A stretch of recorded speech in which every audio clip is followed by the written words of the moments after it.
On a quiet Saturday morning in rural Kansas, the Willow Creek Farmers Market buzzed with its usual charm. Children chased each other around the picnic tables, vendors arranged fresh produce, and the aroma of homemade pies floated in the air. Among the regulars was Henry Cole, a heavy-set farmer in his late 50s, known for his easy smile, denim overalls, and the best sweet corn in 3 counties. Everyone simply knew him as Farmer Henry.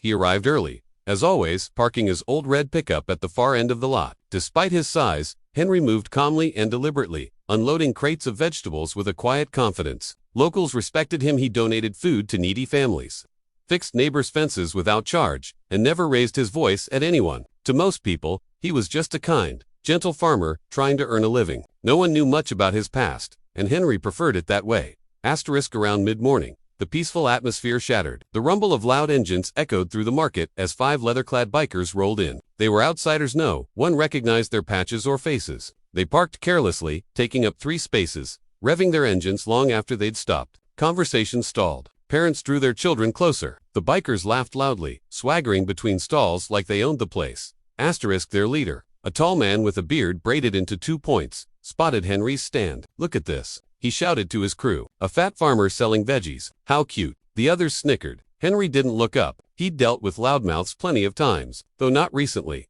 The biker walked closer, flicking Henry's display sign with his finger. "You really think anyone wants this garbage?" Henry replied calmly. "Sir, if you're not planning to buy anything, please move along. You're blocking customers." The biker's grin widened. "Hear that, boys? The tubby farmer's giving orders." They circled around his stall, nudging a crate with their boots, making tomatoes roll across the pavement. Nearby customers watched nervously but didn't dare intervene. The bikers seemed unpredictable. Henry's jaw tightened, but he didn't react. "Please don't touch the produce," he said softly. Another biker in a sleeveless vest, showing tattoos from neck to wrist, leaned in. "What are you gonna do about it, old man? You gonna sit on us?" The group burst into laughter. Henry took a slow breath, reminding himself of something he'd learned long ago. A calm mind keeps the situation from escalating.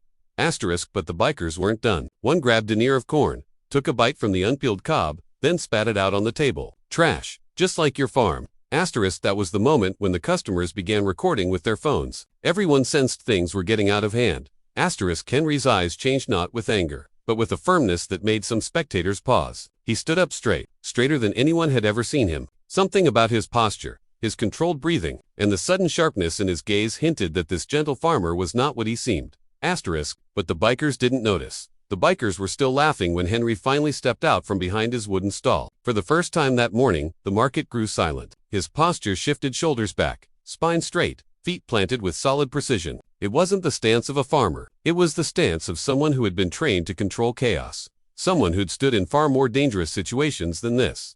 The leader, the bearded biker, snorted. "What's this?" The fat man's finally angry. Henry didn't raise his voice. "Son, I'm asking you one last time to leave peacefully. No one here wants trouble." His tone was calm, but carried a weight that made a few spectators instinctively step back. Something about the way he said it, steady, commanding, felt official, the kind of voice that once gave orders in war zones. The bikers didn't get it. The leader shoved Henry with 2 fingers, mocking him. "Look at you, acting tough." Henry didn't budge an inch. The biker's smirk faltered. Then, in one fluid motion, so fast it was barely visible, Henry grabbed the biker's wrist, twisted it downward, and pinned his arm behind his back. The man dropped to his knees with a howl. Gasps exploded around the market. One of the bikers lunged at Henry from behind. Without looking, Henry pivoted, catching the man's forearm and redirecting his weight, flipping him onto the grass with effortless precision. A technique too clean, too sharp, too practiced to come from anyone but a professional. Now panic replaced the biker's arrogance. 2 backed away, unsure whether to fight or flee. Henry didn't pursue. He simply stood there composed, breathing evenly as if he had rehearsed this 1,000 times. Who the hell are you?" one biker stammered. A nearby sheriff's deputy, who had been watching the scene unfold, stepped forward. "You idiots, seriously, don't know," he said, shaking his head. "That man is Commander Henry Cole, retired Delta Force. You're lucky he's being gentle." Murmurs spread like wildfire. "Delta Force. No wonder he moved like that." I heard he served in Afghanistan. Maybe Iraq too. Henry sighed, embarrassed. He never liked attention. But the truth was out.